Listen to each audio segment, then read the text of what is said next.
Hello दोस्तों, स्वागत है आप सभी का सोनू मास्टर के इस नए वीडियो में। आज हम बायोलॉजी पढ़ेंगे। बायोलॉजी में आज चैप्टर है आवृतबीजी पौधे। तो चलिए दोस्तों समझते हैं कि आवृतबीजी जो पौधे होते हैं वो कैसे होते हैं।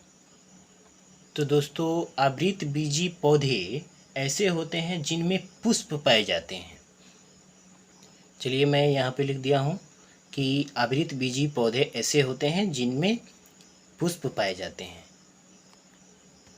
चलिए इसको अब आगे समझते हैं। तो दोस्तों आवृतबीजी जो पौधे होते हैं ये दो प्रकार के होते हैं। पहला होता है कि एक बीजपत्री और दूसरा होता है द्विबीजपत्री। एक बीजपत्री को मोनोकाट और द्विबीजपत्री को डाइकाट बोला जाता है अंग्रेजी में। तो दोस्तों मैंने यहाँ पे लिख दिया है कि एक आवृतबीजपत्री जो होता है दो प्रकार का होता है। पहला होता है एक बीजपत्री, इसको इंग्लिश में मोनोकाट बोलते हैं, और दूसरा होता है द्विबीजपत्री जिसको हम डाइकाट बोलते हैं। चलिए अब इसमें समझते हैं कि एक बीजपत्री में कौन कौन होता है। तो दोस्तों एक बीजपत्री में हम जड़ से और पत्ती से, फूल से और बीज से पहचान कर सकते हैं कि ये एक बीजपत्री है और वो द्विबीजपत्री है। ठीक है, चलिए जड़ से कैसे पहचानेंगे। तो चलिए मैंने यहाँ पर लिख दिया है कि कैसे पहचान होता है। तो जड़ से पहचान होता है तो एक बीजपत्री का जो जड़ होता है रेशेदार होता है। ठीक है, अब इसका पत्ती कैसा होता है। तो इसका पत्ती जो होता है क्या होता है, समांतर सिरा होता है, यानी कि जालिका इसमें नहीं होता है, जालिका नहीं होता है। इसका फूल कैसा होता है।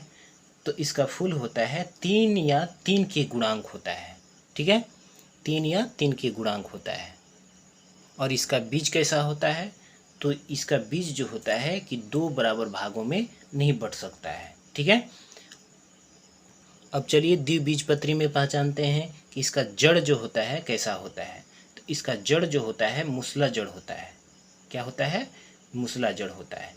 और पत्ती इसमें होता है कि इसमें जालिका पाई जाती है। जैसे मान लीजिए कि पीपल का पत्ती है, तो पीपल का पत्ती जब वो सूखता है तो उसमें जाली जैसा दिखता है, तो वो क्या हो गया, जिसका वो पत्ती में अगर जालिका रूपी पाया जाएगा तो उसको हम लोग बोलेंगे द्विबीजपत्री।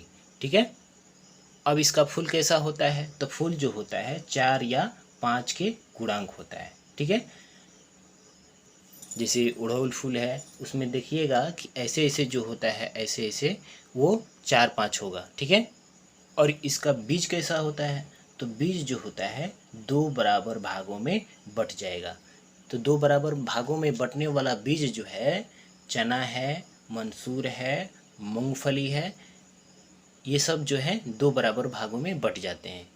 क्यों, क्योंकि ये जो होता है मतलब कि इसको मसल भी देते हैं तो 2 जैसा उसको जिसे को उस फट जाता है। 2 बराबर भागों में वो क्या होता है कि फट जाता है। चलिए मैं यहाँ पर लिख देता हूँ कि इसकी पहचान क्या होती है और इसकी पहचान क्या होती है। चलिए मैंने यहाँ पे लिख दिया है कि एक बीजपत्री का जो जड़ होता है, यानी कि एक बीजपत्री का पहचान जड़ से, पत्ती से, फूल से और बीज से किया जा सकता है। उसी तरह द्विबीजपत्री का पहचान जो है जड़ से, पत्ती से, फूल से और बीज से किया जा सकता है। जैसे मान लीजिए कि मोनोकाट यानी कि एक बीजपत्री का जो है जड़ कैसा होता है, रेशेदार होता है। जैसे मान लीजिए कि कोई, जैसे कि हम लोग धान का जो बीज डालते हैं उसको जब धान बड़ा बड़ा हो जाता है उसका पौधा, तब उसको हम लोग उखाड़ते हैं तो उसमें जालिका जैसा यानी कि रेशेदार जैसा वो निकलता है। तो वो क्या हुआ, हमारा ये एक बीजपत्री हुआ।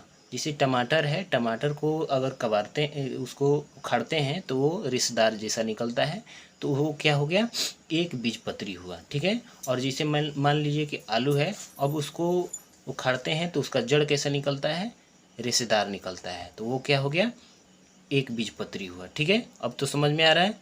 अब आइए पत्ती से समझते हैं। तो पत्ती में क्या होता है कि समांतर सिरा होता है। तो समांतर सिरा जो होता है, तो समांतर सिरा में जालिका नहीं होता है। जैसे मान लीजिए कि कोई पत्ती लीजिए, अब वो सूख जाता है तो उसमें जाली नहीं दिखता है। कोई कोई पत्ती होता है वो सूखता है तो उसमें जाली जैसा दिखने लगता है, जैसे पीपल का पत्ता है वो सूख जाता है तो जाली जैसा दिखने लगता है, तो वो क्या हो गया, द्विबीजपत्री हुआ। लेकिन समांतर सिरा जो होता है, जिसे मान लीजिए कि धान का पत्ता है, गेहूं का पत्ता है, जैसे केला का पत्ता है, ये एक बीजपत्री है। ठीक है, अब आइए फूल से समझते हैं। तो फूल जो होता है इसका एक बीजपत्री का 3 या 3 के गुणांक होता है। जैसे 3 या 3 के गुणांक ऐसे ऐसे जो होता है 3 रहेगा, या 3 के गुणांक यानी कि 9 होगा। ठीक है, अब बीज से कैसे पहचानेंगे, तो बीज से पहचानेंगे हम लोग कैसे, कि इसको 2 बराबर भागों में नहीं बांट सकते हैं। जैसे मान लीजिए कि चावल है, तो चावल को 2 बराबर भागों में नहीं बांट सकते हैं। अगर बीच में तोड़ देंगे तो बढ़ जाएगा, लेकिन बांटने का मतलब ये नहीं कि वो तोड़ दें तो बट गया, ये नहीं। कि जैसे मान लीजिए कि कोई कोई बीज होता है उसको मसल देते हैं तो 2 बराबर भागों में अपने से वो बढ़ जाता है, तो उसको हम लोग क्या बोलते हैं, एक बीजपत्री बोलते हैं। कि जो 2 बराबर भागों में नहीं बटेगा उसको हम लोग क्या बोलेंगे, एक बीजपत्री। और जो 2 बराबर भागों में बट जाएगा उसको हम लोग क्या बोलेंगे, द्विबीजपत्री। अब आइए इसको समझते हैं द्विबीजपत्री को। तो इसका जो जड़ होता है, इसका भी पहचान जड़, पत्ती और फूल और बीज से होता है। तो इसका पहचान कैसे होता है, जड़, पत्ती, फूल और बीज से। तो इसका जड़ कैसा होता है, मूसला जड़ होता है, जैसे गाजर है, मूली है। ठीक है, तो इसको हम लोग क्या कहेंगे, द्विबीजपत्री।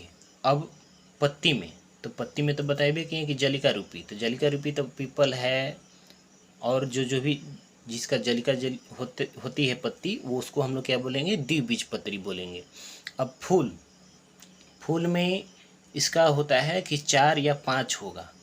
जैसे एक फूल में जैसे ऐसे करेंगे तो वो 4 होगा या 5 होगा। जैसे अड़हुल फूल है उसमें ऐसे देखेंगे तो वो 4 होगा या 5 होगा, तो उसको हम लोग क्या बोलेंगे, द्विबीजपत्री। ठीक है, बीज से हम लोग कैसे पहचानेंगे, तो बीज से उसको 2 बराबर भागों में बट जाएगा। बीज जब द्विबीजपत्री होगा तो वो 2 बराबर भागों में बट जाएगा। जैसे मंसूर है और चना है और मूंगफली है।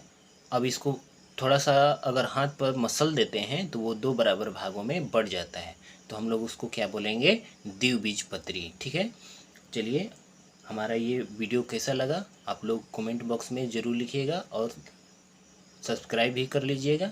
Thank you so much.